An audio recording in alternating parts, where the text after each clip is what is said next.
Like ആ ഒരു രീതിയിൽ എടുക്കുന്ന റീസൺ കൊണ്ട് ഈ വീട്ടിൽ നിൽക്കാൻ നിങ്ങൾ യോഗ്യമല്ല എന്നുള്ള കാര്യം ഞാൻ പറയുന്നു.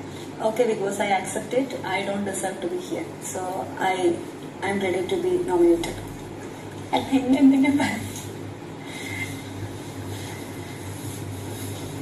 Hi friends, welcome back to my channel. Live update ആണ് പറയുന്നത്. ലൈവിൽ ഇപ്പം നടന്നുകൊണ്ടിരിക്കുന്ന കൺഫെഷൻ റൂമിലോട്ട് 2 മത്സരാർത്ഥികളെ വിളിച്ചിട്ട് പരസ്പരം നോമിനേറ്റ് ചെയ്യുന്നതാണ്.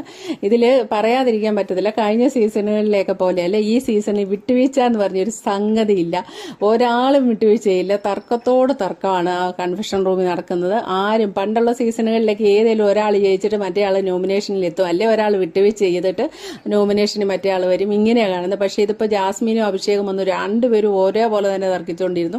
ഇപ്പൊ അപ്സരയും ഋഷിയും വന്നു, എന്റെ പൊന്നെ അടി നടന്നില്ലെന്ന് മാത്രമേ ഉള്ളൂ, അതുപോലത്തെ തർക്കമാണ്. അതിന്റെ അവസാനം ഒന്ന് നിർത്തി കിട്ടാൻ വേണ്ടി ബിഗ് ബോസ് കിടന്ന് കഷ്ടപ്പെടുന്നുണ്ടായിരുന്നു. അതുപോലെ ഒരാൾ പറയുന്ന ഒരാൾക്ക് കേൾക്കാൻ വയ്യാത്ത പോലെ അവർ തർക്കിച്ചുകൊണ്ടിരുന്നു.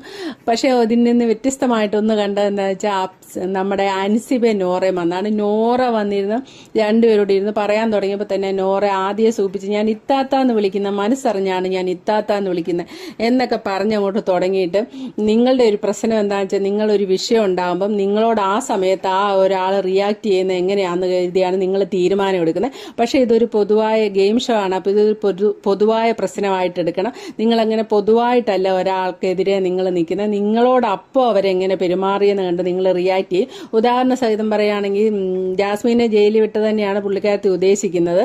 ജാസ്മിൻ കിച്ചണിൽ പണിയൊന്നും കൊടുക്കില്ലായിരുന്നു, പക്ഷെ അത് പറഞ്ഞു തിരുത്തിയപ്പോൾ ജാസ്മിൻ പണിയെടുത്തില്ലേ. അതേപോലെ ജാസ്മിന്റെ തെറ്റ് തിരുത്തി കാണാനല്ല, നിങ്ങൾ പേഴ്സണൽ പ്രതികാരം വെച്ച് പെരുമാറിയ പോലെ ജാസ്മിനോട് പെരുമാറി.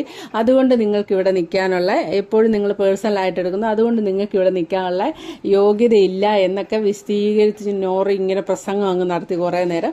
ഇതെല്ലാം നടത്തി കഴിഞ്ഞിട്ട് തിരിച്ച് അൻസിബ അതുപോലെ സംസാരിക്കുമെന്ന് ഓർത്ത് നോറ ഇരിക്കുമ്പോൾ അൻസിബ പറയാണ്, ഒരു കുഴപ്പമില്ല, ഞാൻ ഇതൊക്കെ അംഗീകരിച്ചു, ഞാൻ റെഡിയാണ് നോമിനേഷനിൽ പോകാൻ, ഒരു പ്രശ്നവും ഇല്ലാന്ന് അങ്ങനെ അൻസിബ പറഞ്ഞു. ശരിക്കും പറഞ്ഞാൽ നോറയൊന്ന് ശശിയായ പോലെ ആകെ ഒരു ചമ്മിയ ചിരിച്ചാണ് കൺഫെഷൻ റൂമിൽ നിന്ന് ഇറങ്ങിപ്പോയത്. ബാക്കി എല്ലാവരും നല്ല മത്സരങ്ങളാണ് അതിൻ്റെ ഉള്ളിൽ ഇപ്പം നടന്നുകൊണ്ടിരിക്കുന്നത്, അടി നടക്കുന്നില്ലെന്ന്